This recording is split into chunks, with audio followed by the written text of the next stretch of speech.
안녕하세요. 대단히 반갑습니다. 베트남 나트랑 달랏 효도여행 1일차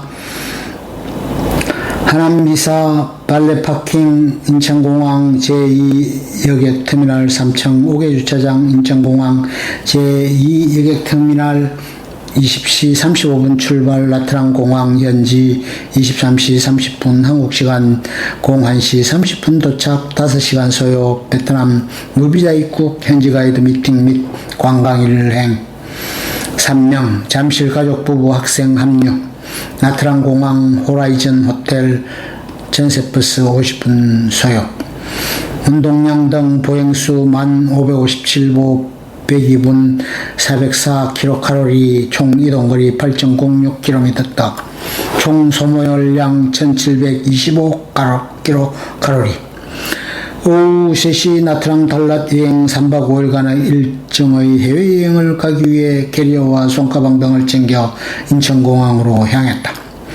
집에서 인천공항까지는 80km가 넘었고 소요시간은 1시간 40분에 달하는 것으로 내비게이션에 나왔다.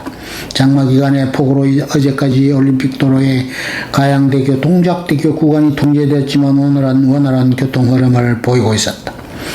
일부 정체 구간이 있긴 했지만 다행히 주차야 대행업체와 약속한 5시보다 15분 전에 인천공항 제2여객터미널에 도착했다. 주차 대행업체와 도착 20분 전에 통화하여 안내받은 대로 단기주차장 5개 3층에 도착해서 주차 대행업체의 관계자를 만나 차량의 외관 상태를 양 당사자가 각자 개별적으로 사진으로 촬영하여 보험과 의입을 확인하고 차를 인계했다. 참 편리한 시스템이었다. 인천공항 3층 F구역에서 대전으로 출발한 처전의 가족과 만나 항공권을 발권하고 캐리어를 하물로 붙이는 수속을 마쳤다. 광주에서 출발한 장모님과 처남 처전행 공항버스로 6시 30분쯤 도착한다고 했다. 기다리는 동안 아침부터 아무것도 먹지 못했다는 처전의 가족은 4층 식당에 가서 저녁 식사를 하고 왔다. 이번 여행을 함께할 우리 가족은 광주팀 4명, 장인, 장모, 처남, 처제, 세종팀 4명, 처제 부부와 아들, 딸, 그리고 우리 부부 총 10명으로 광주팀만 도착하면 되었다. 6시 5분이 되었어야 광주팀을 만날 수 있었다. 문제는 공항버스 기사가 광주팀 캐리어 3개를 제1여객터미널에 내려두고 출발해서 처남이 캐리어를 찾으러 다시 돌아갔다는 것이었다. 항공권을 발권했으나 하물로 붙여야 하는 캐리어가 도착하지 않아 대책을 세워야 했다. 7시 30분에 처제와 아내가 남아서 뒤처리를 한 후 답성 게이트 앞에서 만나기로 하고 나와 대전팀 장인 장모님은 먼저 출국 수속을 했다. 처남이 캐리어를 가지고 7시 55분에 도착하여 나트랑행 진에어 항공기 출발 시간에 임박해 간신히 도착했고 547번 게이트 앞에서 만날 수 있었다. 007 작전을 방불케 하는 출국 작전은 아슬아슬하게 성공인 셈이었다. 다행스럽게도 일기가 좋아 비는 내리지 않았다. 인천공항에서의 이륙 시간은 10분쯤 지연된 밤 8시 45분에 출발했다. 차창 밖으로 이륙 장면을 동영상에 담았지만 밖이 어두워서 실내의 빛이 유리창에 반사되어 외관 등 이륙 장면을 선명하게 식별할 수 있을 정도는 아니었다. 나트랑 공항에 한국 시각 01시 30분, 현지 시각 11시 30분에 도착했다. 시차는 2시간이었다. 입국 절차를 마치고 나오자 롯데관광 현지 가이드가 빠기 피켓을 들고 나와서 우리를 맞아주었다. 얼마의 시간이 흐른 후 우리와 같이 여행할 잠실 가족 3명 부부 아들을 만나 전세버스로 50분쯤 이동해 나트랑 시내의 호라이즌 호텔에 도착했다. 호텔에서 한국인 가이드 김기웅 씨도 우리를 반갑게 맞아주었다. 우리와 함께 여행을 하게 될 4명의 여자분들은 이미 호텔에 도착한 상황이었다. 나중에 알게 되었지만 이분들은 경상북도에 살고 있으며 여행을 오랫동안 같이 다니고 있는 친구들이었다.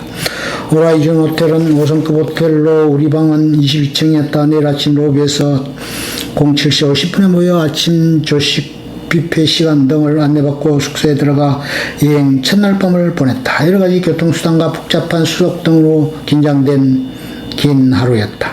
2일차 나트랑 호라이즌 호텔 조식 뷔페 07시 50분 출발 롱선사 나트랑 대성당 포르가르 탑 힌두교 사원 시바신 아이리조트 머드 온천 체험 중식 베트남식 반세오 달랏 이동 3시간 30분 소요 휴게소 2회 팰리스 헤리티지 호텔 디저트 뷔페 디저트 티 커피 크레이지 하우스 석식 한식 제육삼밥 전신 마사지 120분 숙소 세레자 리조트 호텔 운동량 등 보행수 9,395보 102분 368kcal 이동거리 6.75km 총 소모열량 1,689kcal 여행 2일차 아침 호라이즌 호텔에서 상쾌한 아침을 맞았다. 6시 30분쯤에 기상했다. 22층의 바다 뷰는 환상적이었다. 호텔 앞 도로를 건너서는 빛의 해변이 펼쳐졌다. 모양새가 거의 다낭과 유사해 보이기도 했다. 백사장 폭이 좀 좁고 짧은 것이 아쉬웠다.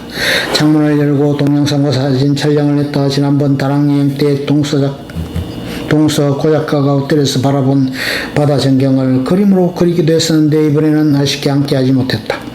아침 식사를 하러 식당층으로 내려와 식권을 제출하고 객실 키를 보여주고 입장했다. 뷰가 좋은 원택에 앉아 좋아하는 음식을 가져다 맛있게 먹었다.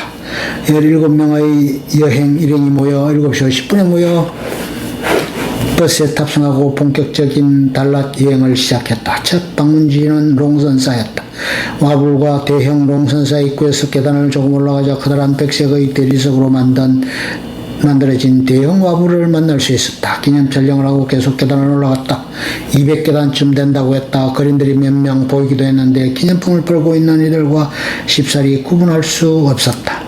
무더운 날씨여서 우덥지근하게 느껴졌고 당연히 땀이 온몸에 흘러내리고 있었다. 꼭대기에 오르자 24m에 달하는 흰색 와불이 있었다. 와불을 뒷배경으로 인정사진을 찍고 롱선사 관광을 마쳤다. 두 번째 방문지는 나트랑 대성당으로 원래 계획은 차창 관광이었는데 잠깐 차에서 내려 사진을 찍을 수 있게 해주었다.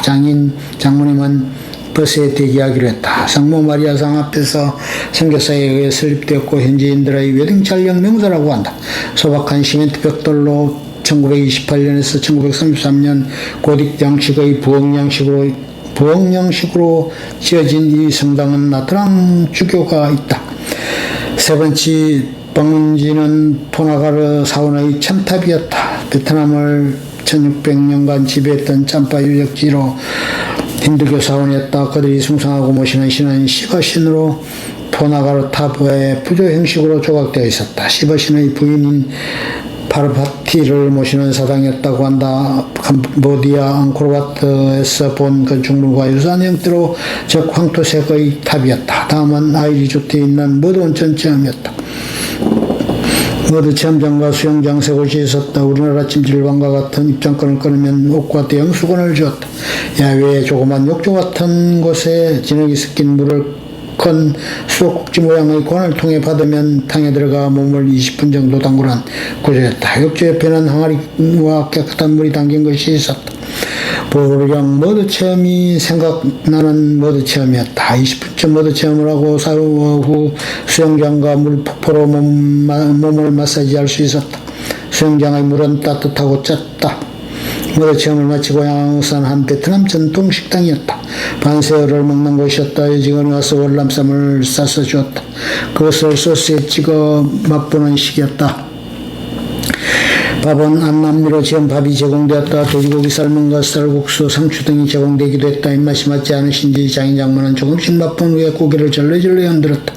안타까운 노릇이었다. 제대로 요기를 하지 못한 상황이었다. 식사 후 나트랑에서 달랏으로 넘어가는 3시간 30분 동안 긴 시간을 버스를 타고 가야 했다. 험한 산악지형을 오르락내리락 가는 난코스에서 멀미를 할 우려도 있다는 가드의 안내가 있었다. 두 차례의 휴게소에서의 휴식을 하는 동안 휴게소에서 장인을 위한 열대과일 망고스텐을 사와서 맛보았다. 가는 길의 도로 양쪽으로 밀림이 우거져 있었고 아프리카 밀림처럼 울창한 숲을 이루고 있었다. 파초와 대규모의 쭉쭉 뻗은 소나무 단지도 있었다. 베트남에서 달랏은 우리나라의 제주도와 같은 휴양지로 신혼여행지로 각광을 받고 있으며 커피와 화훼 재배지로도 유명한 곳이었다. 1500m의 고산 지역이 연 달라선 인구 26만 명으로 1년 내내 항상 봄 같은 느낌의 도시라고 한다. 그러나 바다를 흠모하는 중국 여행객들에게는 달라선 호감도가 떨어진다고 했다. 달라스 아일랜드마카인 수원흥 호수는 1919년 땡것을로 둘레 5km나 되는 큰 인공호수다. 수원흥은 17세기 유명한 여주시인호이며 춘향 봄의 향기라는 뜻이라고 한다. 우리나라 고양시의 호수공원, 하남의 호수공원, 세종시의 호수공원 등과 유사해 보였다. 호수는 홍수나 큰 비가 내렸을 때 담수하는 효과가 있고 또한 무더운 기후에 호수가 있으면 훨씬 기온이 내려가고 관광지로도 곽경을 받는다는 가이드의 설명이었다.